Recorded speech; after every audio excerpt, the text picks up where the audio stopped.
আসসালামু আলাইকুম। সংবাদে আপনাদের সবাইকে স্বাগত জানাচ্ছি। আমি ফিরোজ তোহা। শুরুতেই আরবে কেবলস সংবাদ শিরোনাম। বাংলাদেশের সর্বশেষ গুরুত্বপূর্ণ আপডেট সংবাদে আপনাকে স্বাগত। শুরুতে সংবাদ শিরোনাম, পরে বিস্তারিত। শুরুতে জানাবো, ব্যবসা প্রতিষ্ঠানে ভাঙচুরের ঘটনায় গ্রেপ্তার ৪৯। গাজায় ইসরায়েলি গণহত্যার প্রতিবাদের দিন খুলনা, সিলেট, চট্টগ্রাম ও গাজীপুর সহ সারা দেশে বাটা শোরুম, কেএফসি সহ বিভিন্ন প্রতিষ্ঠানে লুটপাট ও ভাঙচুরের ঘটনায় ৪৯ জনকে গ্রেপ্তার করেছে পুলিশ। এরপর জানাবো, বাংলাদেশের পোশাক শিল্পে শুল্ক আরোপ করা উচিত হয়নি বললেন পল ক্রুগম্যান। নোবেল বিজয়ী মার্কিন অর্থনীতিবিদ পল ক্রুগম্যান বলেছেন, বাংলাদেশের পোশাক শিল্পে যুক্তরাষ্ট্রের শুল্ক আরোপ উচিত হয়নি। নিউ ইয়র্ক টাইমসকে দেয়া সাক্ষাৎকারে সব কথা বলেছেন তিনি। এদিকে শুল্ক আরোপের ঘটনাকে ইতিবাচক হিসেবে দেখছে বাংলাদেশ বললেন অর্থ উপদেষ্টা। যুক্তরাষ্ট্রের বাড়তি শুল্ক আরোপের ঘটনাকে ইতিবাচক হিসেবে দেখছে বাংলাদেশ। এতে উভয় পক্ষই লাভবান হবে বলে জানিয়েছেন অর্থ উপদেষ্টা ড সালেউদ্দিন আহমেদ। আজ মঙ্গলবার ৮ এপ্রিল সচিবালয়ে সরকারি ক্রয় সংক্রান্ত উপদেষ্টা কমিটির বৈঠক শেষে সাংবাদিকদের এসব কথা বলেন তিনি। এবারে জানাবো, ডক্টর ইউনূসের সঙ্গে চীনা বিনিয়োগকারী প্রতিনিধি দলের বৈঠক। অন্তর্বর্তীকালীন সরকারের প্রধান উপদেষ্টা অধ্যাপক ডক্টর মোহাম্মদ ইউনূস এর সঙ্গে বৈঠক করছেন চীনা বিনিয়োগকারীদের একটি প্রতিনিধি দল। মঙ্গলবার দুপুরে রাষ্ট্রীয় অতিথি ভবন যমুনায় এই বৈঠক অনুষ্ঠিত হয়েছে। এদিকে নাইখনছড়ি সীমান্তে ফের স্থলমাইন বিস্ফোরণে যুবক আহত। বান্দরবনে নাইখনছড়ি সীমান্তে আবারও আরাকান আর্মির পুঁতে রাখা স্থলমাইন বিস্ফোরণে মোহাম্মদ তৈয়ব নামে এক যুবকের পায়ের পাতা বিচ্ছিন্ন হয়ে গেছে। আজ মঙ্গলবার ৮ এপ্রিল নাইখনছড়ি উপজেলার জারুলিয়া ছড়ি বিওপির সীমান্ত ৪৬/৪৭ নং পিলারের শূন্যরেখায় মিয়ানমারের অভ্যন্তরে এই ঘটনা ঘটে।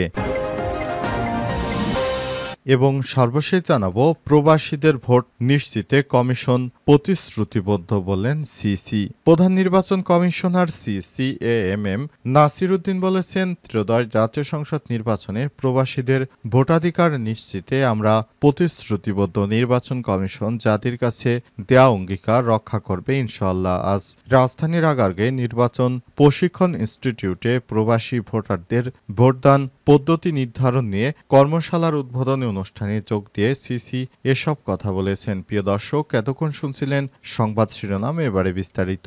তবে তার আগে বন্ধুরা, অনুরোধ থাকবে সংবাদটিতে একটি লাইক দিন। এই চ্যানেলে আপনি নতুন হয়ে থাকলে আমাদের সংবাদটি দেখতে দেখতে চ্যানেলটি সাবস্ক্রাইব করে রাখুন। কমেন্ট করে বন্ধুরা আপনার মূল্যবান মতামত জানিয়ে দিন আপনি বিশ্বের কোন দেশ থেকে বা বাংলাদেশের কোন স্থান থেকে আমাদের সংবাদটি দেখছেন এবং শুনছেন। এবারে বিস্তারিত। ব্যবসা প্রতিষ্ঠানে ভাঙচুরের ঘটনায় গ্রেপ্তার ৪৯। গাজায় ইসরায়েলি গণহত্যার প্রতিবাদের দিন খুলনা, সিলেট, চট্টগ্রাম ও গাজীপুর সহ সারা দেশে বাটা শোরুম, কেএফসি সহ বিভিন্ন প্রতিষ্ঠানে লুটপাট ও ভাঙচুরের ঘটনা ঘটেছে। এই ঘটনায় ৪৯ জনকে গ্রেপ্তার করেছে পুলিশ। মঙ্গলবার সকালে প্রধান উপদেষ্টার প্রেস সচিব শফিকুল আলম এক বিবৃতিতে এই কথা জানিয়েছেন। বিবৃতিতে তিনি বলেছেন, সোমবার বেশ কয়েকটি শহরে গাজায় সহিংসতার প্রতিবাদে বিক্ষোভের সময় সংগঠিত সহিংস ও বেআইনি ঘটনার বিরুদ্ধে বাংলাদেশ পুলিশ দ্রুত পদক্ষেপ নিয়েছে। এই হামলা এবং ভাঙচুরের ঘটনা জননিরাপত্তা এবং আইনের শাসনের অবমাননা। এখন পর্যন্ত এই ঘটনার সঙ্গে জড়িত কমপক্ষে ৪৯ জনকে গ্রেপ্তার করা হয়েছে। পুলিশ দ্রুত পদক্ষেপ নিয়েছে এবং আনুষ্ঠানিক দুটি মামলা দায়ের করা হয়েছে। আরও তদন্ত চলছে এবং এই নিন্দনীয় কাজের জন্য দায়ীদের বিরুদ্ধে আরও মামলা দায়ের প্রক্রিয়াধীন রয়েছেন। এ সময় তিনি বলেছেন, দোষীদের বিচারের আওতায় আনার দৃঢ় প্রয়াসে পুলিশ গত রাতে অপরাধীদের লক্ষ্য করে অভিযান চালিয়েছে। আমাদের আইন প্রয়োগকারী সংস্থাগুলো জড়িত ব্যক্তিদের শনাক্ত করার জন্য বিক্ষোভের সময় ধারণা করা ভিডিও ফুটেজ নিষ্ঠার সঙ্গে পর্যালোচনা করছে। এই সহিংসতা এবং ধ্বংসযজ্ঞের জন্য দায়ী সবাইকে গ্রেপ্তার না করা পর্যন্ত এই অভিযান অব্যাহত থাকবে। বিবৃতিতে আরও বলা হয়েছে, তদন্তে সহায়তা করতে পারে এমন তথ্য থাকা যে কেউ এগিয়ে আসার জন্য আমাদের আহ্বান জানাই। আমরা নিশ্চিত করে বলতে পারি যে আমাদের সমাজে শান্তি ও স্থিতিশীলতা নষ্ট করতে চায় তাদের জবাবদিহিতা করতে হবে। বাংলাদেশের পোশাক শিল্পে শুল্ক আরোপ করা উচিত হয়নি বললেন পল ক্রুগম্যান। নোবেলজয়ী মার্কিন অর্থনীতিবিদ পল ক্রুগম্যান বলেছেন, বাংলাদেশের পোশাক শিল্পে যুক্তরাষ্ট্রের শুল্ক আরোপ করা উচিত হয়নি। নিউ ইয়র্ক টাইমসকে এক সাক্ষাৎকারে সব কথা বলেন তিনি বলেছেন, এই ধরনের সিদ্ধান্ত মার্কিন ক্রেতাদের জীবন বিঘ্নিত হবে, এতে মার্কিন নাগরিকদের জীবন আরও অনিরাপদ হবে এবং সেই সম্ভাবনা তৈরি হবে এবং মার্কিনীদের জীবনযাত্রার ব্যয় বেড়ে যাবে। বাণিজ্য ঘাটতি প্রসঙ্গে ক্রুগম্যান বলেছেন, সব দেশেই কিছু না কিছু পণ্য উৎপাদন করে, যে পণ্য এক দেশে তৈরি করে না সেটা তারা আরেক দেশ থেকে আমদানি করে। এখন কথা হচ্ছে প্রতিটি দেশের সঙ্গেই যে বাণিজ্য ভারসাম্য বজায় রাখতে হবে এর কোনো কথা নেই। সবকিছু হতে পারে। কোনো দেশের সঙ্গে বাণিজ্য ঘাটতি থাকার অর্থ এই নয় যে সে দেশের হাতে উদ্বৃত্ত আছে, সেই দেশ অন্যায্য বাণিজ্য নীতি অনুসরণ করেছে। কিন্তু অবস্থাদৃষ্ট মনে হচ্ছে ট্রাম্প প্রশাসনের মানুষেরা এসব বিশ্বাস করেন। শুল্ক নির্ধারণ পদ্ধতি নিয়ে পল ক্রুগম্যান আরও বলেছেন, বাণিজ্য ঘাটতিকে সংশ্লিষ্ট দেশের আমদানি নিয়ে ভাগ করে শুল্ক ধার নির্ধারণ করা হয় এবং তার অর্ধেক হারে সেই দেশের উপর শুল্ক আরোপ করা এই পদ্ধতি অবাস্তব। তিনি আরও বলেছেন, বিশ্ববিদ্যালয়ে বাণিজ্য পড়াতেন, তখন এই ধরনের কোনো পদ্ধতি তিনি পড়াননি বলেও জানান। শুল্ক আরোপের ঘটনাকে ইতিবাচক হিসেবে দেখছে বাংলাদেশ বললেন অর্থ উপদেষ্টা। যুক্তরাষ্ট্রে বাড়তি শুল্ক আরোপের ঘটনাকে ইতিবাচক হিসেবে দেখছে বাংলাদেশ, এতে উভয় পক্ষই লাভবান হবে বলে জানিয়েছেন অর্থ উপদেষ্টা ডক্টর সালেউদ্দিন আহমেদ। মঙ্গলবার ৮ এপ্রিল সচিবালয়ে সরকারি ক্রয় সংক্রান্ত উপদেষ্টা কমিটির বৈঠক শেষে সাংবাদিকদের এসব কথা বলেন তিনি। অর্থ উপদেষ্টা বলেছেন, যুক্তরাষ্ট্রের সিদ্ধান্তে আমরা সাড়া দিয়েছি, এটা আসলে উভয় পক্ষেরই লাভ হবে, উইন উইন সিচুয়েশন। এ সময় তিনি আরও বলেছেন, দরপত্র উন্মুক্ত করে দেওয়ার প্রতিযোগিতা বাড়ছে, আগের চেয়ে কম দামে চাল ডাল সহ অন্যান্য পণ্য কেনা যাচ্ছে। এদিকে বৈঠক শেষে বাণিজ্য উপদেষ্টা শেখ বশির উদ্দিন সাংবাদিকদের বলেছেন, যুক্তরাষ্ট্রকে নতুন করে আরও ১০০ পণ্য শুল্কমুক্ত দেয়ায় লাভবান হবে বাংলাদেশ। যুক্তরাষ্ট্রে আরোপিত শুল্ক কমাতে বাণিজ্য মন্ত্রণালয়ের দেয়া চিঠির পরিপ্রেক্ষিতে পজিটিভ সিদ্ধান্ত আসতে পারে। বাণিজ্য উপদেষ্টা আরও জানান, যুক্তরাষ্ট্রের বাজারে বাংলাদেশি পণ্যের প্রবেশাধিকার এর উপর মার্কিন শুল্ক ভারসাম্য তৈরির লক্ষ্যে ঢাকায় নিযুক্ত মার্কিন বাণিজ্য প্রতিনিধি জেমিসন গেয়ারকে একটি চিঠি দিয়েছে বাণিজ্য মন্ত্রণালয়তে।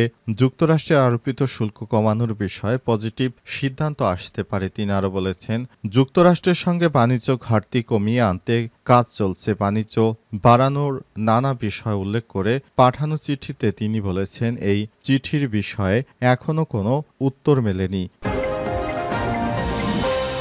ডক্টর ইউনূসের সঙ্গে চীনা বিনিয়োগকারী প্রতিনিধি দলের বৈঠক। প্রতিনিধি দলের নেতৃত্ব দেন মেইল্যান্ড হেডওয়ার হোল্ডিংস লিমিটেড ডেপুটি চেয়ারম্যান ও ব্যবস্থাপনা পরিচালক পলিন এনগান। প্রধান উপদেষ্টা ডেপুটি প্রেস সচিব আবুল কালাম আজাদ মজুমদার এই তথ্য জানিয়েছেন।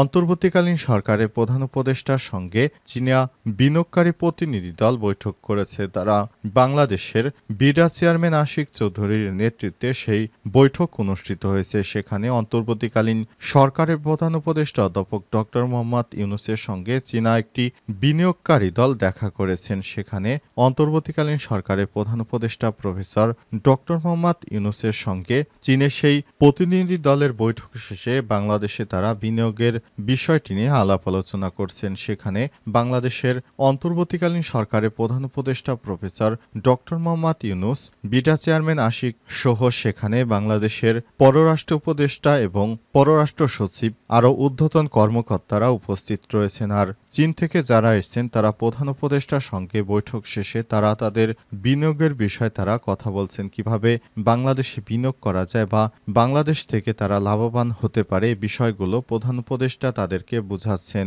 পাশাপাশি তারা কিভাবে বাংলাদেশে বিনিয়োগ করলে তারা স্বল্প শ্রম মূল্য পাবে এবং কিভাবে তাদের নিরাপত্তা দেওয়া হবে এই বিষয়টিও তাদেরকে অবগত করা হয়েছে এবং এর জন্য তারা আশা করা যায় তারা বিনিয়োগ করতে রাজি হবে। এজন্য জন্য অন্তর্বর্তীকালীন সরকারের পক্ষ থেকে সব ধরনের ব্যবস্থা এবং সব রকমের প্রচেষ্টা চালানো হচ্ছে।